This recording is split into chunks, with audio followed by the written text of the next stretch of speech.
부처님께서 저녁 연기를 바라보며 앉아 계실 때 한 제자가 다가와 조용히 앉았습니다. 그 제자는 요 며칠 마음이 불편하다며 말문을 열었습니다. 부처님, 저는 요즘 아무 일도 없는데 괜히 불안합니다. 사람들과 멀어지는 것도 같고 무언가를 놓치고 있는 기분도 들고요. 아무것도 손에 잡히지 않지만 계속 무언가를 꼭 쥐고 있는 기분입니다. 부처님께서는 그 제자의 손을 살펴보셨습니다.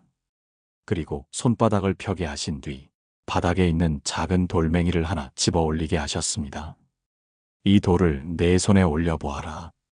제자가 돌을 손에 올리자 부처님께서 말씀하셨습니다. 이 돌을 계속 쥐고 있으려면 어떻게 해야 하느냐? 제자는 말했습니다. 힘을 주고 꼭 잡고 있어야 합니다. 안 그러면 떨어지니까요. 그렇다. 부처님께서 조용히 말씀하셨습니다. 하지만 너는 이 돌이 정말 중요한 것이라고 생각하느냐? 그렇지는 않습니다. 그냥 부처님께서 올리라고 하셔서요. 그래. 하지만 너는 지금 불필요한 돌 하나를 쥐기 위해 계속 힘을 주고 있지 않느냐? 마음도 똑같다. 불안은 이유 없이 생기지 않는다. 내가 무엇을 쥐고 있으니 마음이 무거운 것이다. 이 말을 들은 제자는 조용히 고개를 끄덕이며 손에 쥔 돌을 내려놓았습니다. 부처님께서는 다시 제자에게 말했습니다. 자, 이제 어떻게 되었느냐? 제자는 말했습니다. 손이 가볍습니다. 힘이 빠지니 마음도 조금 편안해졌습니다. 부처님께서 고개를 끄덕이시며 말씀하셨습니다. 불안한 사람은 내려놓아야 한다. 불안을 없애려는 마음은 더 큰 불안을 부른다. 불안을 없애려 하지 말고 그 불안이 무엇을 붙잡고 있는지 살펴보아라. 그걸 놓을 수 있다면 마음은 저절로 가벼워진다. 지금 이 방송을 듣고 계신 분들께 여쭙고 싶습니다. 혹시 여러분은 마음속에 어떤 돌을 쥐고 계신가요? 그 돌은 꼭 쥐고 있어야 하는 것인가요? 아니면 이미 여러분의 손을 아프게 하고 있는 것은 아닐까요? 불교에서는 무소유만을 강조하는 것이 아니라 무엇이 집착인지 스스로 살피고 그로 인해 고통이 생긴다면 내려놓는 것이 지혜라고 합니다. 우리가 쥐고 있는 돌들, 그것이 불안의 실체입니다. 그것이 관계일 수도 있고 돈에 대한 욕망일 수도 있으며 과거의 상처일 수도 있습니다. 그 어떤 것이든 쥐고 있을수록 더 무겁고 그 무게는 결국 우리를 지치게 만듭니다. 부처님의 이 가르침 속에 오늘 우리 삶의 첫 실마리가 담겨 있습니다. 내려놓으면 손이 가벼워지고 마음이 가벼워지면 불안은 힘을 잃습니다. 그래서 옛 고승들은 이렇게 말했습니다. 들고 있는 자가 아프고 놓는 자가 자유롭다. 이제 두 번째 이야기로 이어서 내려놓음의 또 다른 의미와 현대인의 불안한 마음이 어떻게 생겨나는지 함께 나누어 보겠습니다. 부처님과 제자는 그날 밤 사원 뒤편의 연못가에서 달빛을 바라보며 나란히 앉아 있었습니다. 제자는 여전히 마음이 편치 않은 듯 조심스럽게 입을 열었습니다. 부처님, 저는 때때로 제가 아무것도 가진 것이 없다는 생각이 듭니다. 그래서 불안해집니다. 무언가를 이루지 못하면 버림받을까봐 두렵고 누군가에게 인정받지 못하면 저는 무가치한 존재처럼 느껴집니다. 부처님께서는 물소리를 잠시 들으며 그의 마음을 헤아린 후 말씀하셨습니다. 너는 지금 무엇을 움켜쥐고 있느냐? 제자는 조금 당황한 듯 말했습니다. 스승님, 저는 아무것도 손에 쥐고 있지 않습니다. 부처님께서는 고개를 천천히 저으셨습니다. 눈에 보이는 손이 아니라 마음속의 손을 말한 것이다. 너는 마음으로 성공을 쥐고 있고 사랑을 쥐고 있고 사람들의 칭찬을 쥐고 있지 않느냐? 그러니 불안한 것이다. 그것이 사라질까 두렵기 때문이다. 제자는 그 말을 듣고 잠시 말을 잇지 못했습니다. 부처님께서 이어 말씀하셨습니다. 너는 사람들의 기대를 쥐고 살고 있다. 그 기대를 만족시키지 못하면 나를 미워하지 않을까? 그 사랑이 끝나면 나는 버려지지 않을까? 이러한 마음들이 너를 끊임없이 흔들고 있는 것이다. 하지만 생각해 보아라. 그들이 너에게 기대하는 마음은 너의 것이 아니고 그들의 것이다. 그것을 내가 붙잡고 있기에 마음이 불안한 것이다. 이 말을 들은 제자는 조용히 고개를 숙였습니다. 그제야 그는 자신이 아무것도 없는 게 아니라 너무 많은 감정을 쥐고 있었음을 깨달았습니다. 부처님께서는 연못을 가리키며 말씀하셨습니다. 이 연못에 돌을 던지면 잔잔했던 물결이 일어난다. 그리고 이내 다시 고요해진다. 너의 마음도 연못과 같다. 불안은 돌멩이처럼 잠깐 흔들리게 만들지만 붙잡지만 않는다면 언젠가는 다시 평온을 되찾는다. 우리가 불안해지는 이유는 무언가를 갖지 못할까봐가 아닙니다. 이미 가진 것이 사라질까봐, 그것이 자신을 의미한다고 착각하기 때문에 두려운 것입니다. 그러나 진정한 나의 가치는 무엇을 쥐었느냐가 아니라 무엇을 내려놓을 줄 아느냐에 달려 있습니다. 시청자 여러분, 혹시 여러분도 이런 감정들에 집착하고 있진 않으신가요? 사람들이 나를 좋아하지 않으면 어쩌지? 내가 이 일을 해내지 못하면 쓸모없는 사람일까? 이런 생각들이 들 때마다 부처님의 말씀을 기억해 보셨으면 합니다. 불안은 움켜쥐는 마음에서 오고 평온은 내려놓는 데서 온다. 이제 다음 이야기에서는 우리가 왜 그렇게 움켜쥐는데 익숙해졌는지 그 뿌리 깊은 욕망의 정체에 대해 함께 알아보겠습니다. 사원 마당에는 오래된 고무나무가 한 그루 서 있었습니다. 그 아래엔 작은 도리자들이 놓여 있어 제자들은 그곳에 앉아 부처님의 법문을 듣곤 했습니다. 그날도 제자들은 둥글게 앉아 부처님의 말씀에 귀를 기울이고 있었습니다. 부처님께서 고요히 입을 여셨습니다. 사람이 태어나 처음으로 움켜쥐는 것은 어머니의 손가락이다. 하지만 그보다 더 먼저 쥐는 것이 있다. 바로 두려움이다. 제자들은 놀란 듯 서로의 얼굴을 바라보았습니다. 부처님께서 말씀을 이어가셨습니다. 갓 태어난 아기는 이 낯선 세상 속에서 처음으로 느끼는 감정이 바로 불안이다. 어둠 속에서 빛을 보게 되고 따뜻한 자궁에서 차가운 공기를 마시게 되며 자신을 지탱해주던 세계에서 떨어져 나오게 되니 그는 본능적으로 움켜쥔다. 무언가를 쥐고 있어야만 살 수 있다고 느끼는 것이다. 제자 중 한 사람이 물었습니다. 스승님, 그렇다면 그 본능은 잘못된 것이 아닙니까? 부처님께서 부드럽게 고개를 끄덕이며 답하셨습니다. 처음의 쥐는 생존을 위한 것이다. 그러나 자라면서 그 쥐는 점점 욕망으로 변한다. 사랑을 쥐고, 성공을 쥐고, 이름을 쥐고, 심지어는 고통까지도 쥐고 살아간다. 이제는 그 쥐이 필요 없을 때도 놓지 못하고 그 쥐고 있는 것이 나를 정의한다고 착각하기 때문이다. 이 말에 제자들은 깊은 침묵에 잠겼습니다. 그들은 각자 자신이 어떤 것을 그렇게 필사적으로 쥐고 살아왔는지를 되새겼습니다. 한 제자가 조심스럽게 말했습니다. 저는 사람들의 기대를 늘 쥐고 살았습니다. 좋은 아들이어야 하고 좋은 수행자여야 한다는 생각에 사로잡혀 있었습니다. 그러다 보니 한순간도 제 마음이 편한 적이 없었습니다. 부처님께서는 미소를 지으며 말했습니다. 그러므로 수행이란 무엇을 더 배우는 것이 아니라 무엇을 놓을 수 있는가에 달려 있다. 너는 지금 기대받는 사람이라는 이미지를 쥐고 있는 것이다. 그것을 놓아야 한다. 그래야 비로소 너는 너의 진짜 삶을 살아갈 수 있다.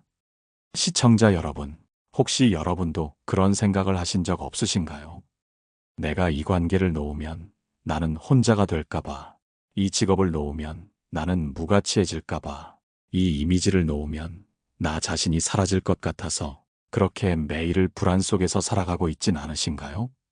불교에서는 집착의 뿌리는 자기애다라고 말합니다.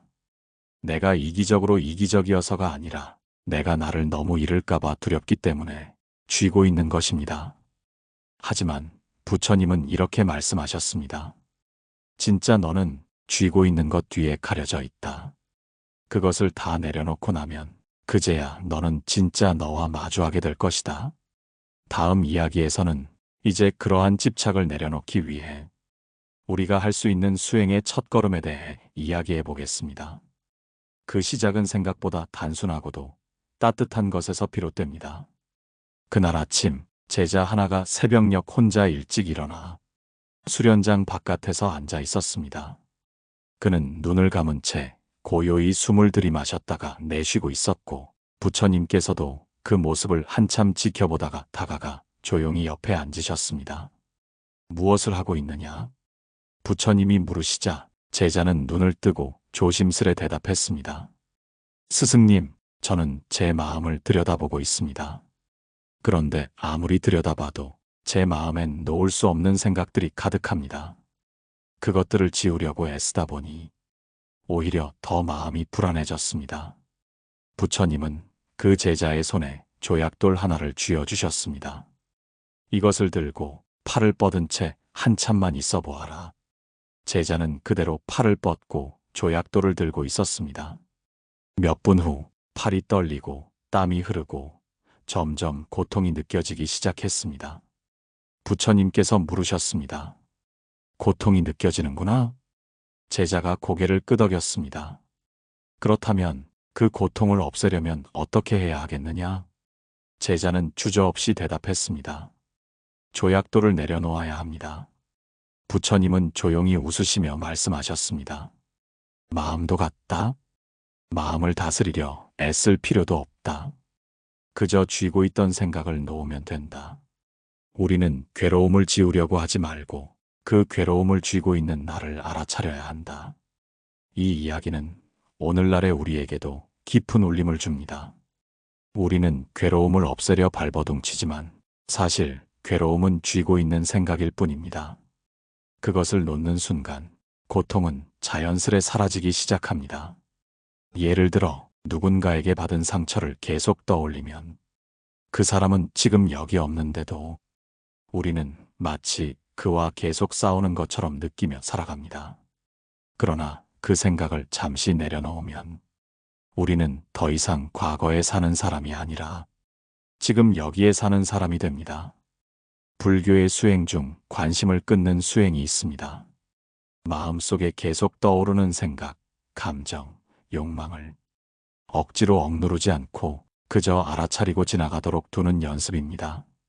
시청자 여러분, 혹시 지금 머릿속에 놓지 못한 한 가지 생각이 있다면 그것이 무엇인지 가만히 들여다보시겠어요? 그 생각이 여러분을 얼마나 피곤하게 만들고 있는지 지금 이 순간 천천히 느껴보시기 바랍니다. 그 생각이 반드시 현실이 되어야 할 필요는 없습니다. 그 감정이 반드시 해결되어야 하는 것도 아닙니다. 그저 지금은 그 생각을 조용히 바라보며 놓아주는 것, 그것이 수행의 시작입니다. 부처님께서 제자들에게 자주 하셨던 말씀이 있습니다. 무명을 놓을 때 지혜는 저절로 피어난다.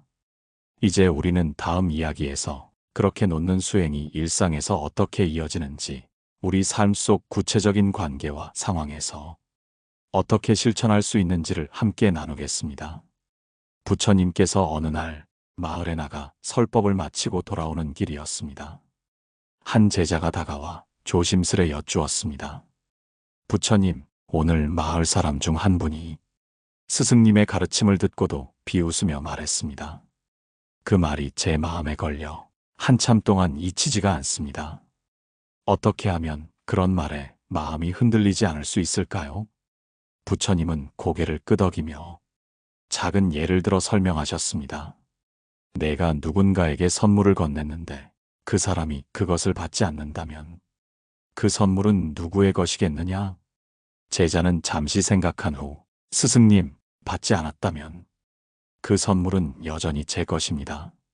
라고 대답했습니다. 부처님은 부드럽게 웃으며 말씀하셨습니다. 그렇다. 마찬가지로 누군가가 너에게 분노를 주었지만 내가 그것을 받지 않는다면 그 분노는 그 사람의 몫으로 남는다. 세상의 말과 행동은 받아들여야만 나에게 영향을 주는 것이다. 이 말씀은 우리에게 인간관계에서의 노움이 무엇인지 또렷하게 일깨워줍니다. 상대의 평가, 비난, 기대, 집착, 그 모든 감정은 내가 그것을 받아들이지 않는다면 나를 흔들 수 없습니다. 시청자 여러분, 혹시 요즘 누군가의 말이나 행동 때문에 마음이 심란하신가요? 밤에 누워 그 말을 자꾸 곱씹게 되고 왜 나한테 저렇게 말했을까? 내가 뭘 잘못했나? 끊임없이 되뇌고 계신가요? 그러나 그 말과 감정은 이미 상대가 내게 주려 했지만 받지 않으면 나의 것이 아닙니다. 우리는 그걸 고이 내려놓을 수 있습니다. 부처님께서 설하신 팔풍이라는 가르침이 있습니다. 세상에는 8가지 바람이 존재한다고 하셨습니다. 이익과 손해, 칭찬과 비난, 명예와 불명예, 즐거움과 고통.